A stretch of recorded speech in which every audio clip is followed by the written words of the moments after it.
Elementary school is a magical place to send the growing youth to a place that will crush your spirits and make you wish you were never born. I have always hated school, and though elementary school was considerably easier, I couldn't help but feel like I was wasting my time. Kindergarten was by far my favorite year. I loved my teacher, and we got 2 recesses a day, which was frickin' sweet! However, whenever we got nap time, I would crave the sweet embrace of death. I found nap time to be incredibly boring. I was a paranoid insomniac as a child, so I literally never slept, not even at night. So having an hour of time dedicated to sleeping when we could be doing something better, like, I don't know, recess, really grinded my gears. So I ended up complaining about it to my mother, and she called the teacher and told her about my complaints, and the teacher responded by letting me sit by her desk during nap time and draw the entire hour. I literally created hundreds of drawings that year. I would make up stories and draw them, and it became one of my favorite things to do. I mean, sure, every kid in the class hated me and bullied me because I got special privileges they didn't, but I swear I would never have gotten into art as much as I did without the special privilege in kindergarten. This channel wouldn't exist without the hour of art blasting I got to do during kindergarten.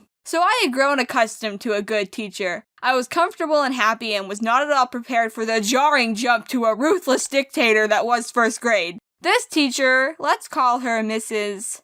Satan. So Mrs. Satan was not meant to be a first grade teacher. I think she hated small children, which is fine, kids can be annoying sometimes. But if you are already predisposed to disliking being around children, why on earth would you become a first grade teacher? That's like being allergic to flowers and going out into the meadow, slowly dying and being like, this is fine. Before I go on, I have to explain a tradition first graders did every Friday. We would have this thing every Friday called Treasure Box, where we could pick out a toy from this box to keep, and it made living under her strict zero-tolerance rule bearable. However, she had a scale which was placed on the board, and if any of us broke any type of rule, she would move it a little bit to the left. If we reached all the way to the left, we as a class would not get Treasure Box. So, in theory, this is okay, but she got off on moving the scale to the left. If we misspelled words, we'd move to the left. If we pronounced words wrong, we'd move to the left. If we asked what she deemed was a dumb question, we'd move to the left. If we were too excited for recess, we'd move to the left. If we did math wrong, we'd move to the left. And there was absolutely no way to move it back to the right. I hope you're noticing a pattern here. Basically, Mrs. Satan was punishing children for making honest mistakes while trying to learn, while at the same time making us feel stupid because she was a sadistic demon that loved seeing misery in children's eyes. I remember being super stressed out going to school and trying my gosh darn hardest not to destroy the little glimmer of hope that was the treasure box. We didn't even get mad at each other when one of us would make the scale move because it was easy as balls to move it.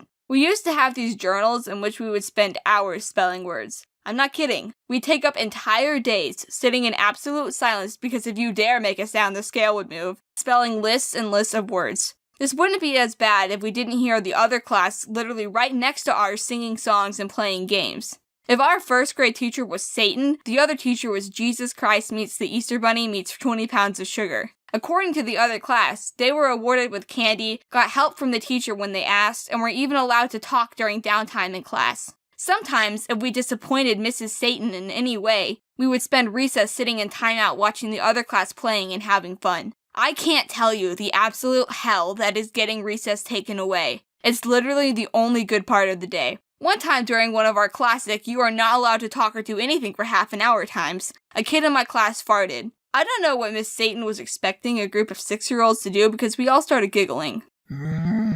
By the power invested in me by the Dark Lord Lucifer, I now sentence thee to no treasure box effective immediately. No.